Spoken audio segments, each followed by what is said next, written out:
et bienvenue dans cette nouvelle vidéo, j'espère que vous allez bien. Je m'appelle Coraline et vous pouvez me retrouver sur les différents réseaux sociaux sous le pseudo de Malorae, principalement Instagram et Ravelry, mais j'ai aussi une page Facebook et un compte Pinterest où je partage des inspirations tricot. On se retrouve aujourd'hui pour une nouvelle vidéo, une vidéo de présentation, puisque je viens tout juste de publier un nouveau patron. Je fais tout tomber. Un nouveau patron qui est en fait une déclinaison de modèle. Donc c'est le pull Knotia. Oula. Ouais, c'est plus ça en fait. La lumière est un peu spéciale. C'est très blanc. Donc du coup, la couleur c'est plus ça. Et ça paraît beaucoup plus rayé à la caméra qu'en vrai. Donc c'est une déclinaison de patron puisque j'ai déjà créé il y a 2 ans ou 3 ans, je ne sais plus, un gilet qui s'appelle Knotia qui a ce magnifique point de dentelle et torsade sur le bas du corps.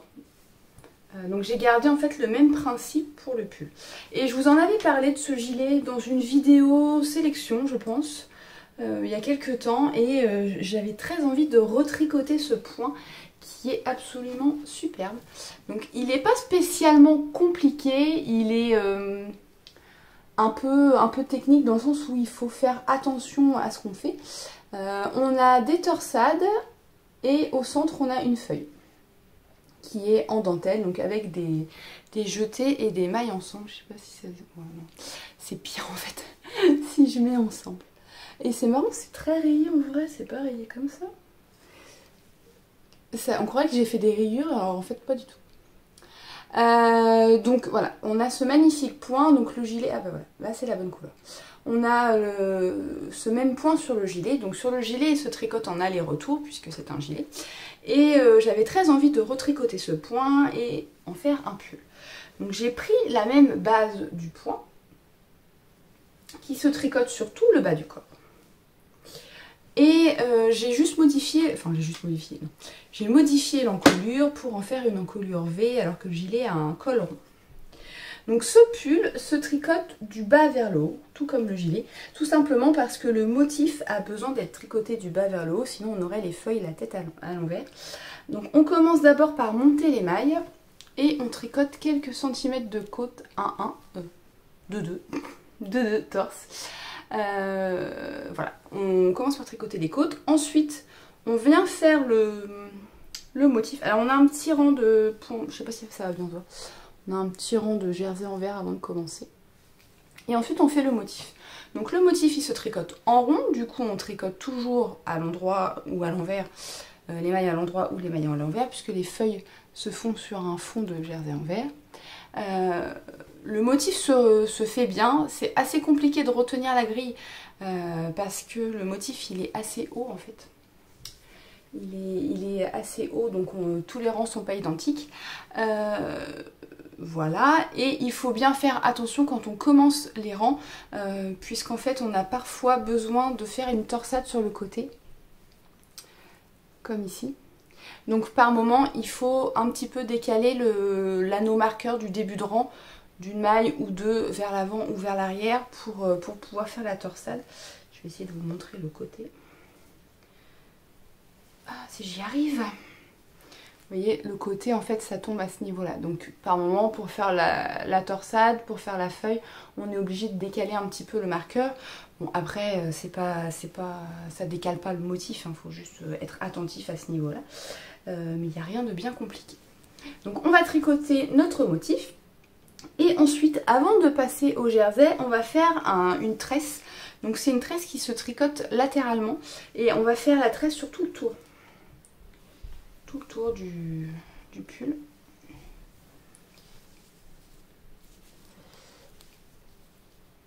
Donc il faut bien faire attention à pas trop serrer et à pas trop... et au contraire à être trop lâche, puisque sinon ça fait une démarcation. Dans ces cas là, faut pas hésiter à prendre si vous tricotez lâche, à prendre une taille d'aiguille inférieure pour tricoter soit la tresse, soit le premier rang après, pour éviter d'avoir les mailles trop lâches. Donc c'est très simple à tricoter, j'ai l'impression que ça fait pas trop de points. C'est très simple à tricoter les tresses latérales, je vous ai mis un lien dans le patron vers un tuto pour vous montrer comment faire. Donc voilà, on tricote cette tresse et oh, je suis trop petite.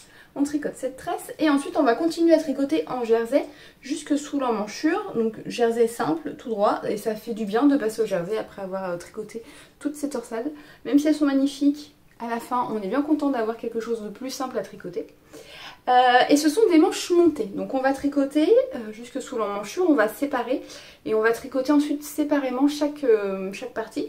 Donc le dos il se tricote en jersey, donc on fait des diminutions de chaque côté de l'emmanchure et on va venir tricoter tout droit ensuite jusqu'au niveau des épaules. On va garder des mailles de chaque côté pour les épaules et rabattre les mailles centrales.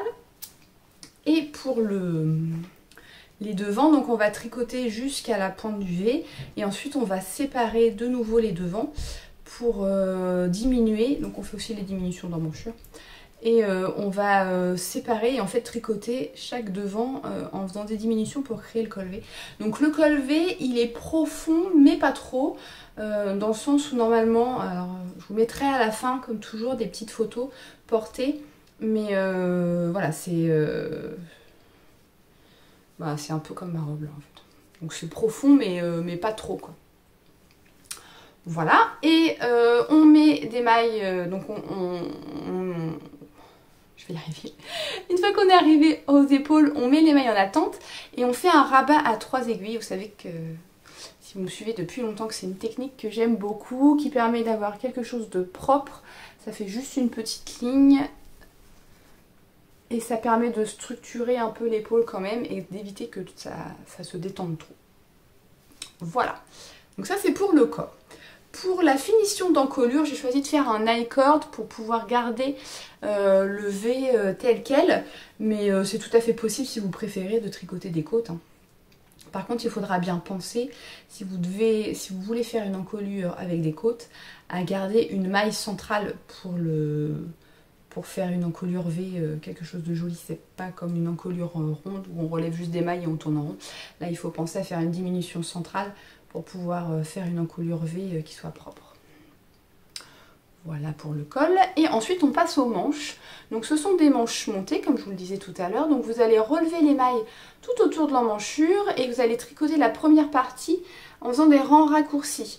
Donc c'est un peu long mais ça permet d'avoir une jolie emmanchure. Donc on va tricoter en aller-retour la première partie de la manche. Et une fois qu'on a atteint... Et c'est marrant, il y a une démarcation. Bah non, en vrai... C'est le coloris de... Non, ça fait pas de ce côté-là. Bon, je sais pas. C'est le coloris mystérieux. Donc voilà, on va tricoter les rangs raccourcis et après on va tricoter en rond en faisant des diminutions pour ajuster la manche. Donc elles sont ajustées mais pas trop. Elles sont quand même un peu larges, enfin larges. Je voulais pouvoir porter ce pull avec une chemise en dessous ou avec une blouse. Donc vous verrez d'ailleurs sur les photos, je le porte avec une blouse que j'avais cousue en Liberty. Parce que je trouve que les couleurs vont bien ensemble. Et du coup comme c'est du coton, si on a quelque chose qui est trop ajusté aux manches, c'est pas très agréable à porter parce que ça serre et après les manches de la chemise ou de la blouse ça plisse, donc c'est pas confortable. Donc je voulais des manches ajustées mais pas trop. Si jamais vous avez peur que ce soit, si vous n'avez pas l'intention de le porter avec une chemise par exemple, n'hésitez pas à relever moins de mailles, à faire la taille en dessous peut-être des manches. Si vous voulez juste le porter avec un t-shirt, ce sera peut-être un peu trop large pour vous. Voilà. Et on termine comme pour le corps avec un petit rang de jersey en vert et des côtes de torse. Voilà. Et on fait la deuxième manche pareil. Parce qu'on a deux bras. J'ai un ongle qui croche. Donc voilà pour le pull Knotia. En niveau de la laine, j'ai utilisé un coloris de chez Célène. Donc ce sont des écheveaux que j'avais achetés à Malakoff. Oui, je crois que c'était ceux que j'avais achetés à Malakoff, sur lequel j'ai bavé toute une journée quand j'étais exposante là-bas. En fait, le stand de Célène était juste en face de moi. Et vous savez à quel point j'aime les couleurs qu'elle propose, puisque j'ai déjà tricoté pas mal de Célène. Le jeu de mots. J'ai tricoté pas mal des laines de Célène. Et Et du coup, ouais, ces échous, ils étaient juste en face de moi. Et donc, ouais, j'ai craqué. J'en ai pris 3. Donc, c'est le coloris bois de rose sur la base 100% mérinos. Oh, la luminosité, c'est vraiment pas ça. On va arriver dans la période où ça va être pénible de vous montrer les couleurs parce que ça va être tout blanc. Donc voilà pour ce pull. Pour finir, j'ai ajouté une petite étiquette que vous pouvez retrouver dans la boutique. J'ai mis quoi? Made with Love. Il y a plusieurs coloris dans la boutique et il y a plusieurs inscriptions. Ça, c'est une étiquette en simili-cuir, mais vous en avez aussi en tissu si vous préférez. Je vous mettrai les liens. De toute façon, je vous mets en dessous de la vidéo, comme toujours, les liens pour retrouver le patron sur Ravelry, le patron dans la boutique, le lien vers l'article de blog qui reprend un peu tout ce que je vous ai dit aujourd'hui. Et puis, il y a le lien vers tous les réseaux sociaux et tout. Bon, alors comme ce modèle c'est une déclinaison du gilet, j'ai décidé de non pas faire une promotion juste sur le pull, mais de faire aussi la promotion sur le gilet. Donc si jamais vous avez envie de tricoter un de ces deux modèles, n'hésitez pas à aller sur Ravelry ou sur mon site et à entrer le code KNOTIA, je vous marque tout en dessous, et vous aurez 15% de réduction jusqu'à lundi soir. Donc je vous mets tout, je vous inscris tout là, que ce soit pour le pull ou pour le gilet, c'est valable. Si vous voulez acheter les deux, c'est pareil, vous aurez 15% de réduction sur les deux modèles. Voilà. J'espère que ce petit modèle vous plaira. N'hésitez pas à me dire ce que vous en pensez. N'ayez pas trop peur de la dentelle, dentelle torsade. Je sais que ça, elle est assez impressionnante, mais je vous assure qu'elle n'est pas bien compliquée. Elle est vraiment pas bien compliquée. Il faut être concentré, ça c'est sûr. Mais en mettant des anneaux marqueurs, ça le fait. Ça le fait vraiment. Si vous avez aimé cette vidéo, n'hésitez pas à mettre un petit pouce. Si jamais vous aimez ce patron, n'hésitez pas non plus à l'ajouter à vos favoris sur Ravelry. Vous savez que c'est très important pour la visibilité de ce modèle. Pourquoi pas liker et partager les publications que je fais sur Instagram aussi. Ça permet, comme toujours, de faire connaître le patron. Vous pouvez voir sur Ravelry les différentes versions des testeuses qui l'ont fait dans de superbes coloris. Donc ça peut vous donner une idée aussi. La couleur c'est plus foncé. Ça peut aussi vous donner une idée dans d'autres coloris de ce que ça donne. Et moi le gilet je l'avais fait dans un bordeaux. Ce que je vais faire c'est que je vais vous mettre des photos du pull et je vais vous mettre aussi des photos du gilet. Comme ça vous pourrez voir ce que ça donne sur les deux. Parce que là je ne l'ai pas pris avec moi, il est en train de sécher, je l'ai lavé. Donc ouais, je l'ai fait en bordeaux et ça rend aussi super bien ce motif. Voilà, bon bah écoutez, je vais vous laisser là. N'hésitez pas à me dire ce que vous avez pensé de cette vidéo et de ce modèle. Et puis abonnez-vous à la chaîne si ce n'est pas déjà fait. Allez, on se retrouve bientôt. Bye bye.